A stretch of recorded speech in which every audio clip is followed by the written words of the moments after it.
कहीं दूर पहाड़ों के बीच बसा था भैरवपुर, एक गांव जिसे लोग कहते थे कि वहां रात के समय कोई भी सुरक्षित नहीं है। हवाओं में फुसफुसाहटें सुनाई देती थी और कभी कभी लोगों का नाम पुकारा जाता था। गांव के बुजुर्ग कहते थे कि यह जगह किसी प्राचीन आत्मा से शापित है, जो कभी भी रात में गलियों से निकलता था वो वापस नहीं लौटा। शहर में रहने वाले नीरज अपनी चाचा की अचानक मौत के बाद पुरानी हवेली के कागजात पूरे करने के लिए गांव लौट आया। रास्ता लंबा, उबड़ खाबड़ और धुंध से घिरा हुआ था। पेड़ों की शाखाएं हवाएं में हिल रही थी, मानो कोई उन्हें धीरे धीरे पुकार रहा हो। भैया, रात में बाहर मत जाना। इस गांव में सब कुछ ठीक नहीं है। गांव पहुंचते ही नीरज ने देखा कि सारा गांव सुनसान और वीरान था।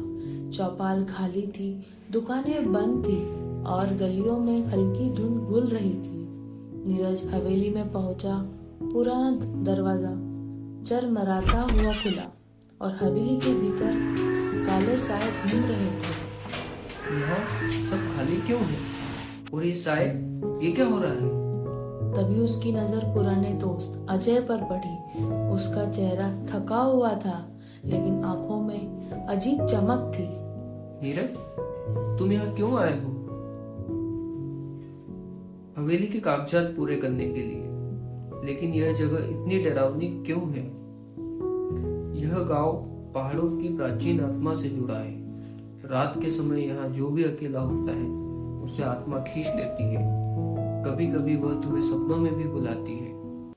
नीरज ने सोचा यह पुरानी कहानियां होंगी, लेकिन जैसे ही रात हुई हवेली की खिड़कियां छाया घूमने लगी। दीवारों के पीछे फुसफुसाहटें गूंजने लगी और हवा में कभी कभी उसका नाम पुकारा गया। यह असली है। मुझे यहाँ से निकलना होगा। नीरज ने तय किया कि वह जंगल के खंडर मकान के टूटे टूटे हिस्सों की खोज करेगा, जो गांव के पीछे पुराने जंगल में था। मत जाओ वहाँ। वहाँ आत्मा केवल शिकार करती है। छूटने का कोई रास्ता नहीं। मुझे सच जानना है।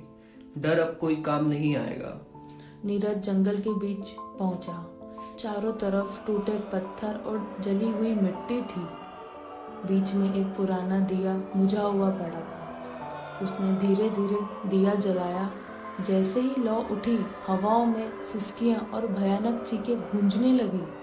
तभी अजय वहां पहुंचा, लेकिन अब उसकी आंखों में अदृश्य शक्ति और भूतिया चमक थी।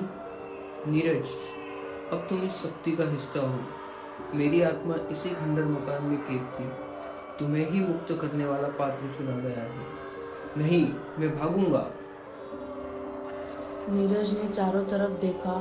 खंडर मकान के टूटे हिस्से के बीच में पुरानी मूर्ति चमक रही थी। उसे लगा शायद यही आत्मा की शक्ति का स्रोत है। उसने गहरी सांस ली और मूर्ति को धीरे धीरे छुआ। जैसे ही उसने मूर्ति को छुआ, हवा ठंडी हुई। सिसकियां अचानक रुक गई और अजय की परछाई कमजोर पड़ गई। अब या कभी नहीं, मैं इसे खत्म करके रहूंगा। नीरज को ने खंडर मकान के टूटे हिस्सों को आग से घेर दिया।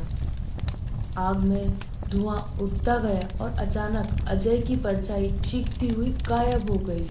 हवाएं शांत हो गई। सुबह गांव में सुनसान माहौल थोड़ा बदल गया। अब हवाएं शांत थी। चौपाल पर हल्की हलचल थी और नीरज ने महसूस किया कि भैरवपुर अब थोड़ी सुरक्षित जगह बन चुकी है। लेकिन बुजुर्गों ने चेतावनी दी, आत्मा कमजोर हुई है, पर पूरी तरह खत्म नहीं हुई। रात में अभी भी सावधानी बरतना जरूरी है। नीरज अब अपने काम पूरे करके गांव छोड़ रहा था। जंगल के बीच से लौटते हुए उसने पीछे देखा। धीरे धीरे खंडर मकान की परछाई धूल में घुल रही थी, लेकिन अब डरावनी नहीं, बल्कि बस एक रहस्यमयी शक्ति की झलक।